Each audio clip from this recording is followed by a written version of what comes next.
I destroyed my marriage for a man who promised me passion, but when he robbed me blind and betrayed me, my empire collapsed overnight.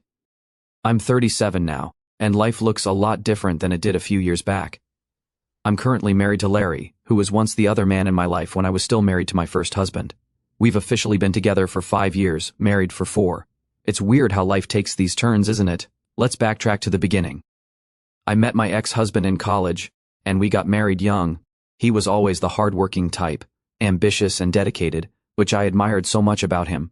But as his career took off, it demanded more and more of his time.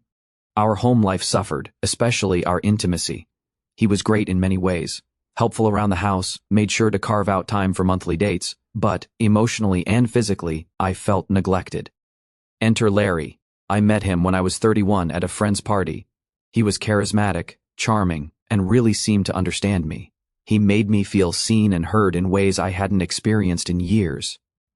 We started off as friends, but our connection quickly deepened, and 7 months later, we began an affair.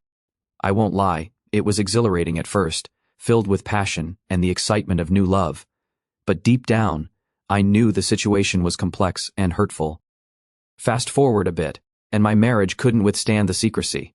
When my husband discovered the affair, I was faced with a hard choice. My feelings for Larry had grown so strong that when pushed to decide, I chose to leave my husband for him.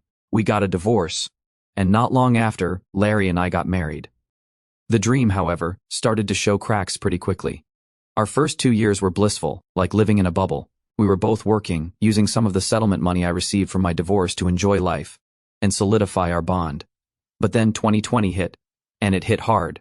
Larry's work dried up due to the pandemic, and suddenly, I found myself as the main provider. Financial strain put a stress on us like never before. I took on 2 jobs just to keep us afloat, and even then, it was a struggle. We had to lean on my parents for support, something I never thought we'd need to do. The reality of our situation sank in further when we had to sell the house and car I got from my divorce settlement. We downsized to a cheaper place, squeezing every penny to save for a potential business venture as a way to turn things around. Starting the business was a desperate move, but thankfully, it began doing better than we expected.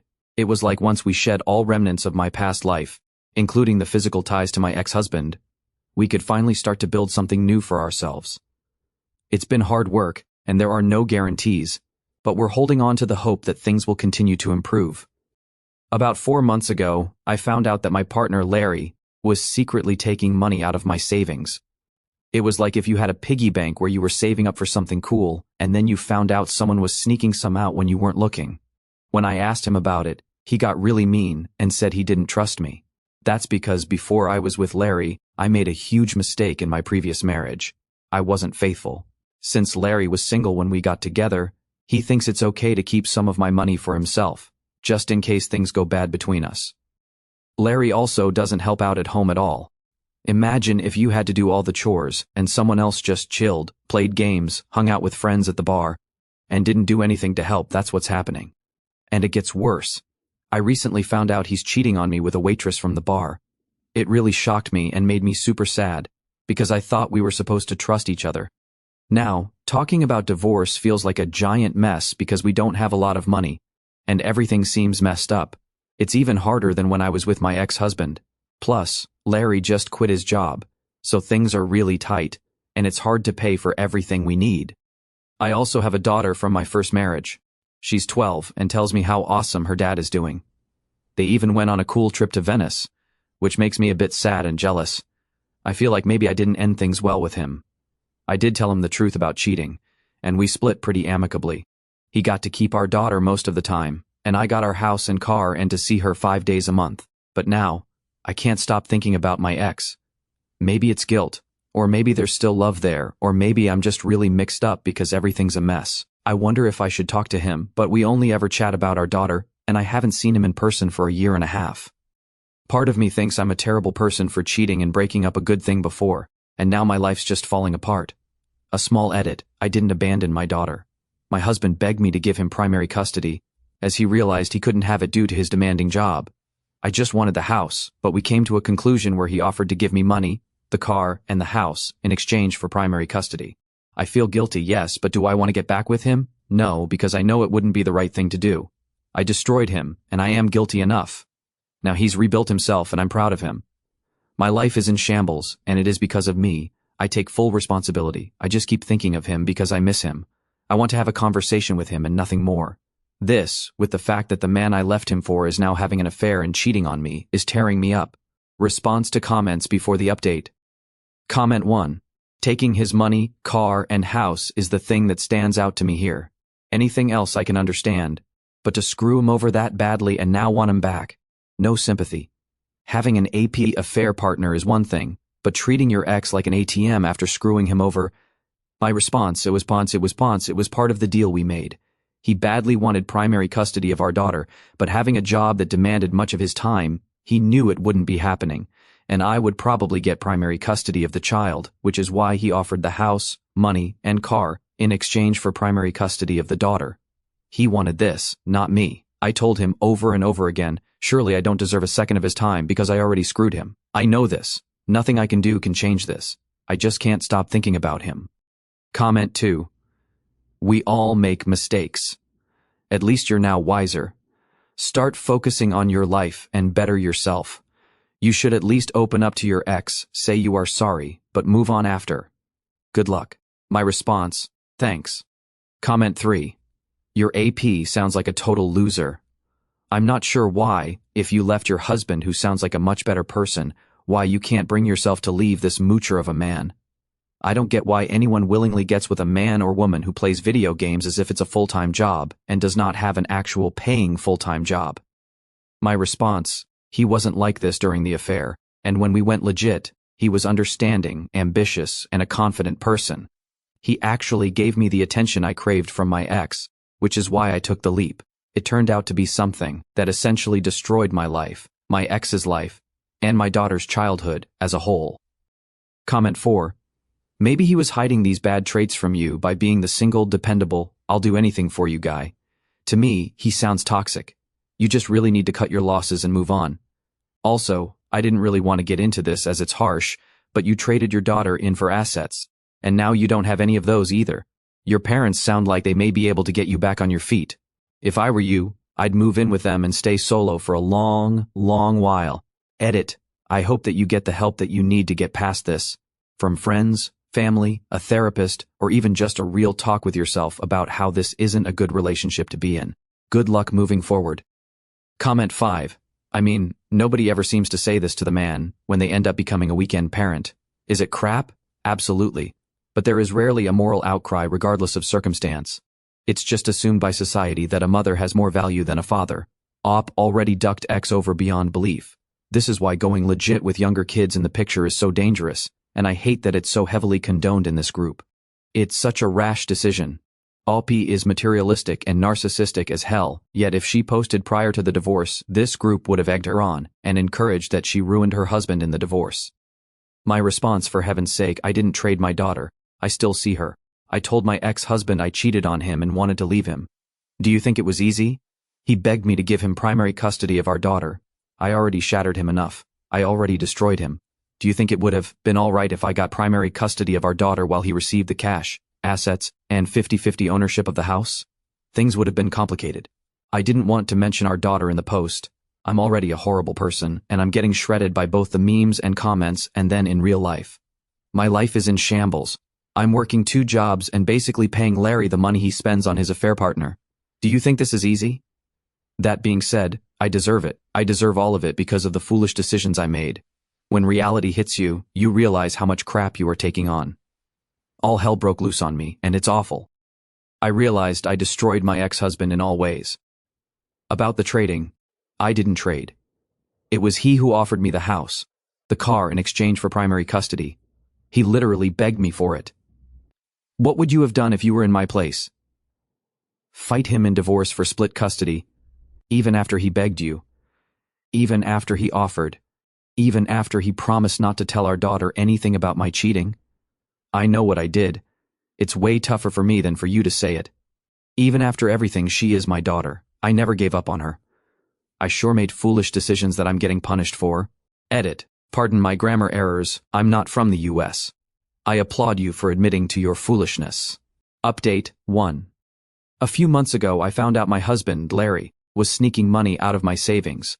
That's like if you had a secret stash of candy and someone secretly started taking pieces without asking. Pretty sneaky, right? I was upset, but it got even worse. Fast forward to last Thursday. I came home early from work because I wanted to surprise Larry with dinner, and guess what I found? Larry in our living room, but he wasn't alone.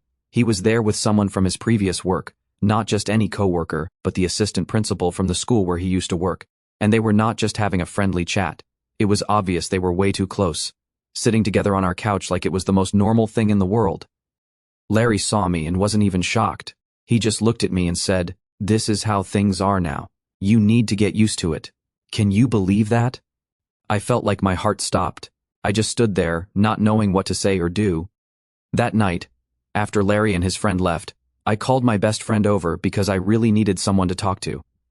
We sat in my kitchen, and I told her everything while trying not to cry into my ice cream. Then she accidentally let it slip that a bunch of our friends knew about Larry's behavior. They thought I knew and was okay with it because, well, I had cheated in my past marriage.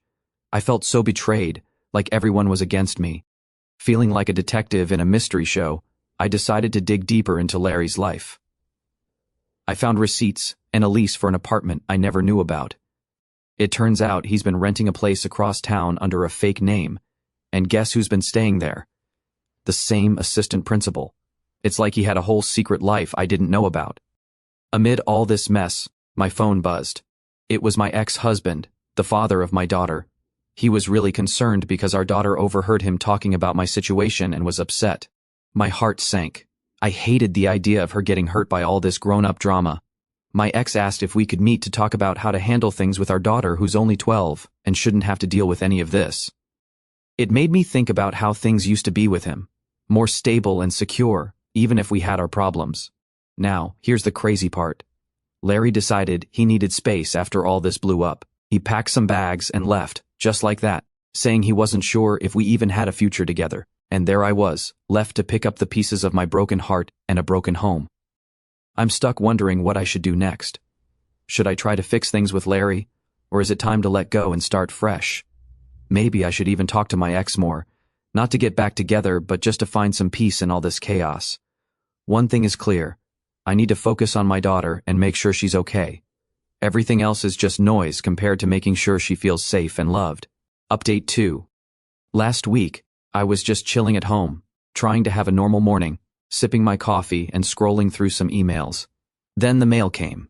I figured it was just the usual stuff, maybe some ads or the electric bill, but nope, there was this super official-looking envelope mixed in. My heart sank a little because, let's be honest, good news rarely comes in envelopes that fancy. I opened it, and bam! It was like a lightning strike, but without any of the cool thunder. The letter was from a lawyer, not just any lawyer, but a lawyer hired by Larry, my soon-to-be ex-husband. Yep, Larry decided it's time to divorce, which, honestly, I saw coming, but here's the kicker: he's not just looking to split up and go separate ways. He wants to take half of everything I own, including my business and my 401k account.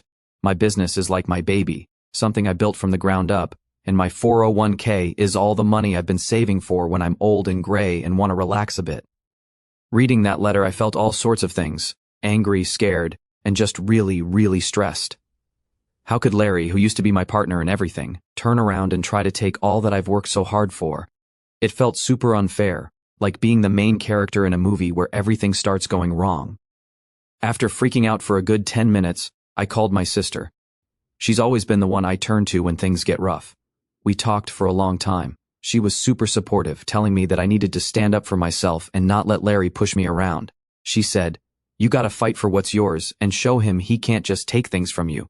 She also told me to get a good lawyer, someone who would help me keep what I've worked so hard to build. Now here's where it gets even trickier. Fighting this battle in court is going to cost a lot of money. Lawyers aren't cheap, and with the business already feeling the pinch from all the drama, customers can sense these things, I'm sweating about how I'm going to pay for all this. On top of all the grown-up legal stuff, I'm also a mom, and my daughter is seeing all this happen. She's only 12, but she's so wise and kind. She sees me upset and comes over to give me the biggest hugs, telling me, "Mom, it's going to be okay. You're the strongest person, I know." It melts my heart. She's my little ray of sunshine, and I've made a promise to myself that no matter how messy this gets, I won't let it mess her up. She deserves a happy mom and a stable life, and I'm going to do whatever it takes to give her that. So, what's next? Well, it looks like I'm about to step into a huge battle. I need to protect my business, my savings, and, most importantly, keep my daughter's world as happy and safe as possible. It's going to be tough, but I've got my sister and my daughter cheering me on, and I'm ready to fight like never before. Update 3. Okay, so remember how I told you things were getting pretty crazy with Larry wanting to take everything in the divorce? Well, I thought that was as bad as it could get, but nope, life had another twist waiting for me. Feeling really down and kind of lost, I started thinking a lot about my past, especially about Mark, my first husband. You know, he was the guy I was with before all this mess started. Things with him were pretty good at times, stable, secure, and he was really kind. After the whole disaster with Larry, I started missing those good old days with Mark. I thought maybe, just maybe, there could be a chance to fix things, to maybe start fresh with him. So, what did I do? I decided to actually go and see Mark. Yes, I drove all the way to his house, my heart racing like crazy. I was super nervous but felt like I had to try, you know? When I got there, I took a deep breath and knocked on his door. When Mark opened the door, his face was a total picture of shock, like he couldn't believe I was standing there. I got all jittery and started talking really fast. Hey Mark, I know it's been ages, and a lot has happened. I've been thinking a lot about us, about our past and how we ended things. I'm really sorry for how everything turned out. I'm in a tough spot right now, and I guess I just miss how good things were with you. Do you think there's any chance we could talk about it? Maybe see if there's a way to start over? Mark looked at me like I had just turned up from another planet. He was clearly upset, and his voice got kind of loud.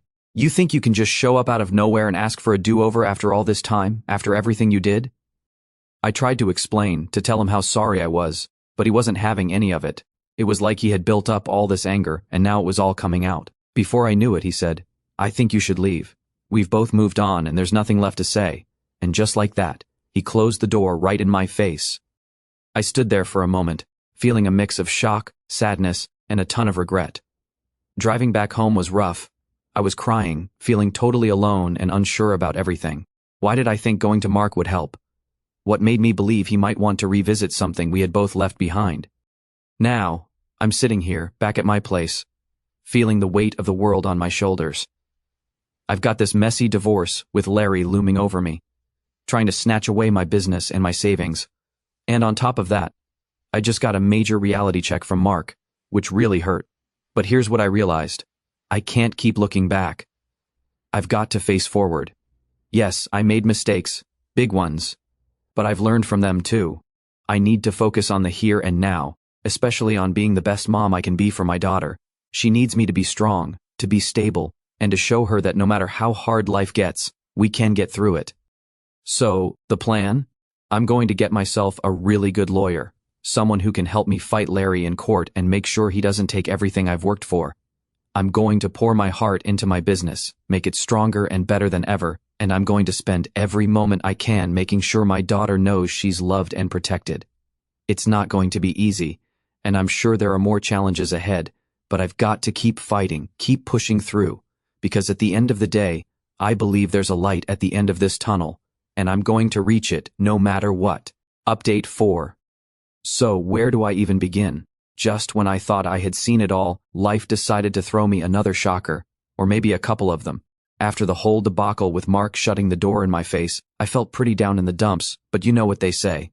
Life doesn't give you a break just because you're feeling low. First things first, I had to tackle the huge problem of my pending divorce with Larry, who suddenly turned into a character from a villain movie, wanting half of everything I own, my hard-earned business and all my savings piled up in my 401k. It was like a nightmare where you're falling and just can't wake up. Determined not to let Larry take me down, I went on a hunt for a superhero. Well, a super lawyer, actually. I found Ms. Carter, a lawyer who came with awesome reviews and a reputation for being tough as nails. The first time I met her, I spilled everything.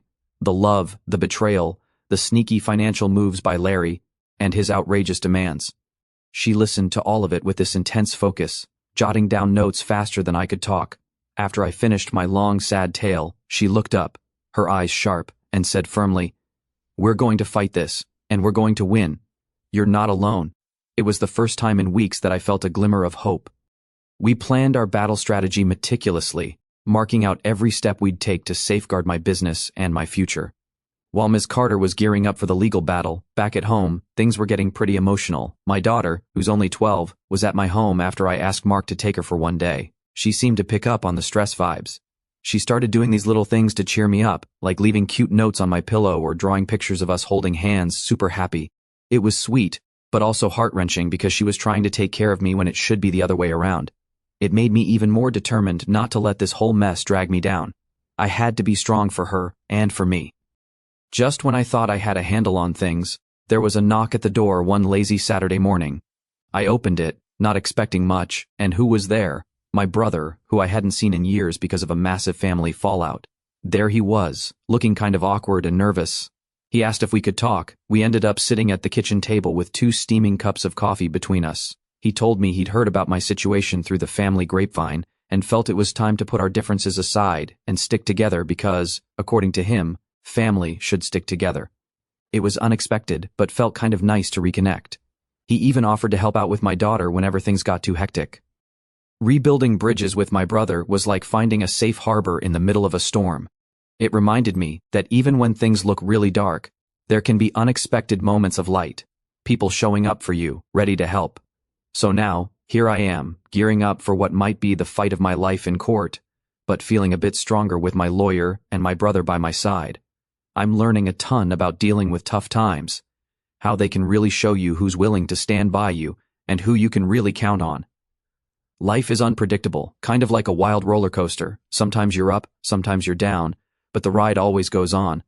And as I brace myself for the next loop-de-loop, I'm holding on to the lessons I've learned, the people who are sticking by me, and the hope that after every storm, there's a little bit of sunshine waiting to break through.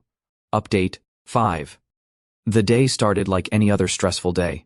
I woke up early, stomach all knotted up and my mind racing about the court hearing.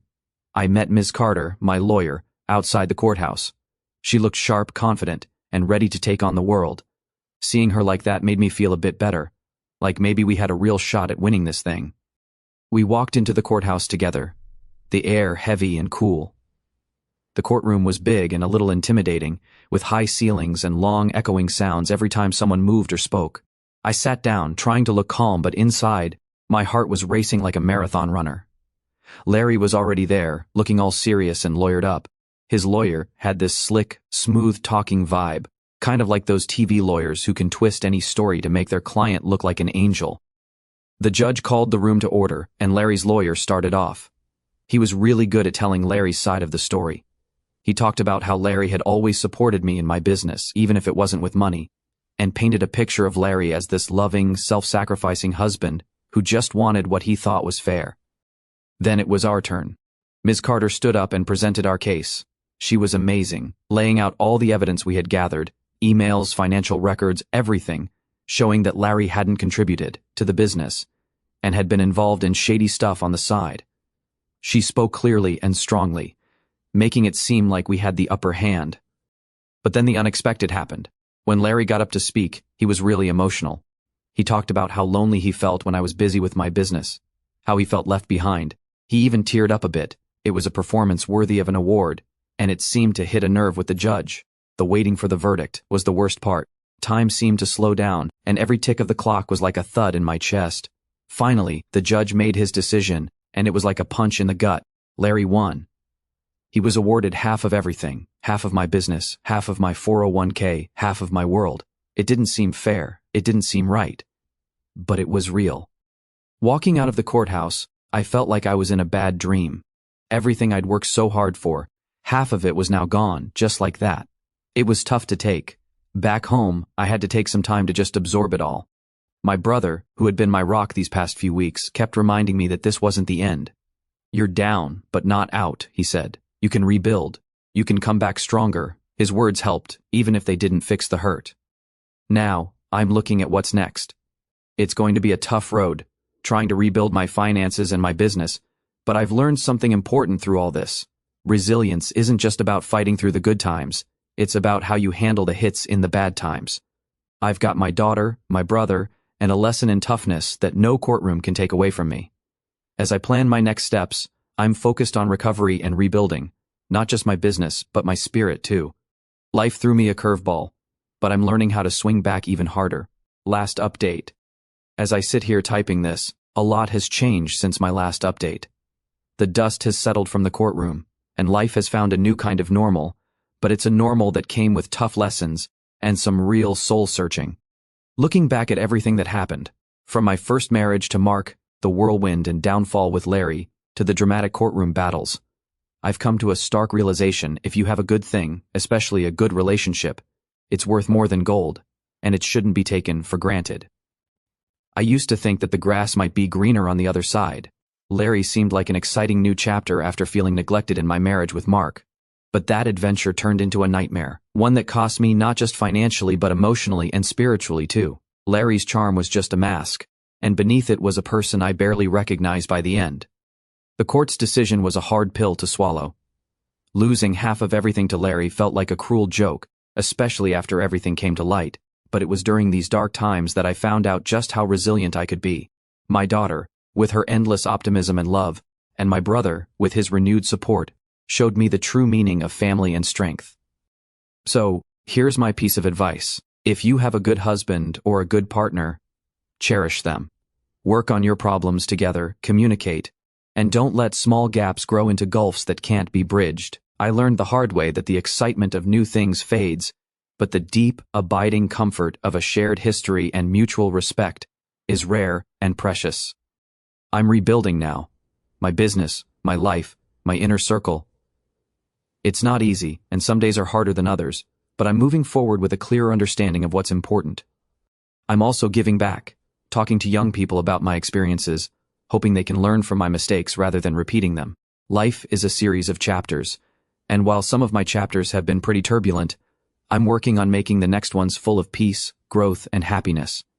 Mistakes are part of the human experience, but they don't have to define us. We can learn, we can grow, and, most importantly, we can forgive ourselves and move forward.